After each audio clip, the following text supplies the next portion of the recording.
Bonjour tout le monde, j'espère que vous allez très bien. Comme j'ai dit toujours, connaître votre corps peut vous aider à mieux comprendre comment il fonctionne. Que devez-vous savoir sur l'appareil génital masculin? Cette vidéo répond à cette question. Je souhaite que cette présentation vous a aidé à comprendre ce sujet. À part ça, comme d'habitude, je vous invite de devenir un membre de notre grande famille en cliquant sur le bouton abonner ici pour recevoir toutes les nouveautés de la chaîne qui est toujours en relation avec la biologie. Comme vous savez, l'appareil génital est un ensemble d'organes intervenant dans la reproduction. Chez l'homme, il est chargé de générer, stocker, transporter l'urine et le matériel génétique contenu dans les spermatozoïdes.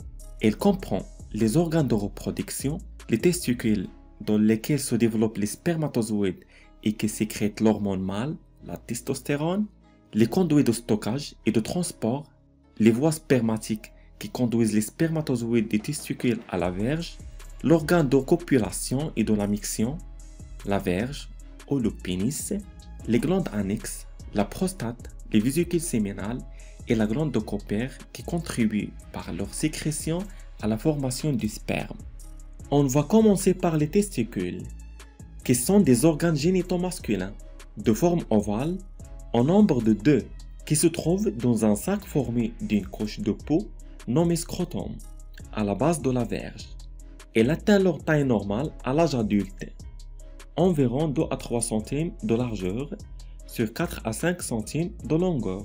Les testicules assurent une double fonction, une fonction exocrine qui consiste à la fabrication des spermatozoïdes par les tubes séminifères pour la reproduction et une fonction endocrine relative à la production d'un hormone ou bien d'une hormone masculin, la testostérone, par le tissu interstitiel. Le pénis, aussi appelé la verge, est l'organe sexuel, reproducteur et urinaire de l'homme et comporte 3 parties distinctes. Le gland représente l'extrémité renflée du pénis, sur laquelle se trouve une petite ouverture où passe l'urine et le sperme, le mia urétral.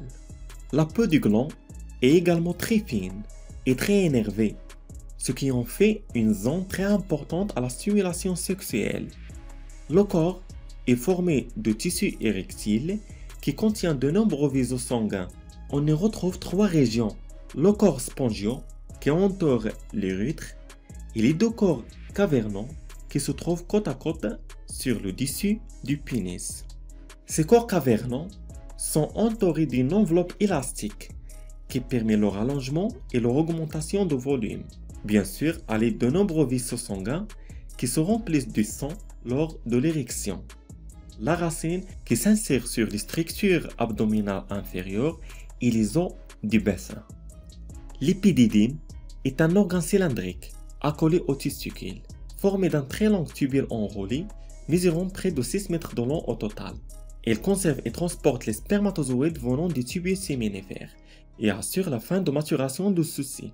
Le canal déférent, appelé également spermiducte, est le prolongement étroit du canal de l'épididyme qui prend naissance au niveau des testicules. Il est de la forme d'une épingle à cheveux, d'une longueur de presque 38 cm et dont le diamètre augmente progressivement au fur et à mesure qu'il s'éloigne du testicule. Il amène les spermatozoïdes jusqu'à la prostate grâce à des muscles qui permettent de faire circuler le sperme. On se contracte. Chez l'homme, l'urètre a une double fonction.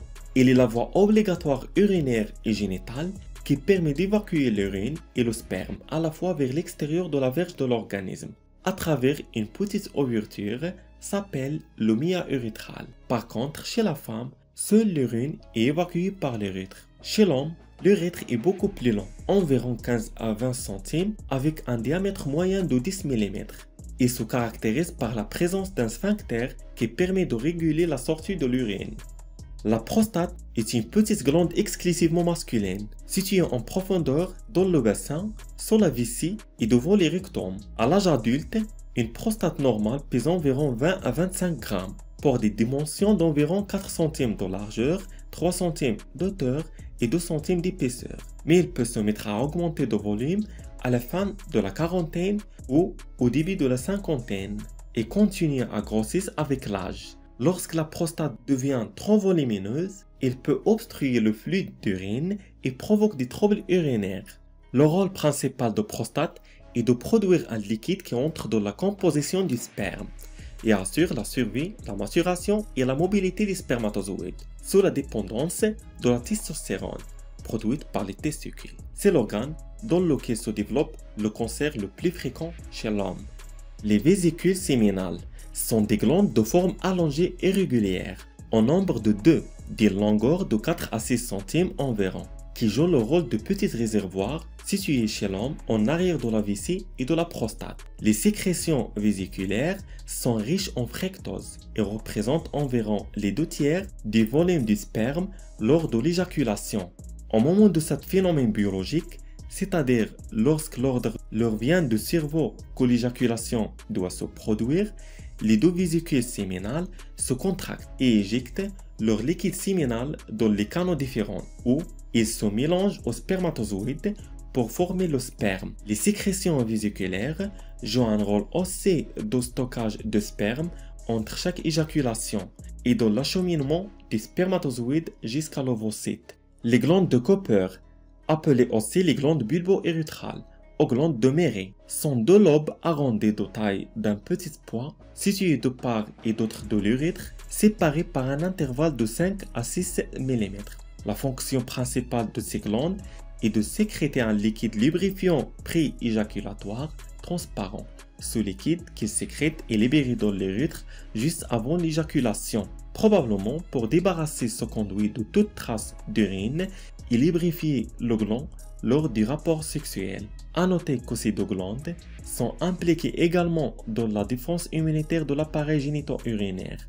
Si vous avez des questions, laissez-moi savoir. Merci, à très bientôt.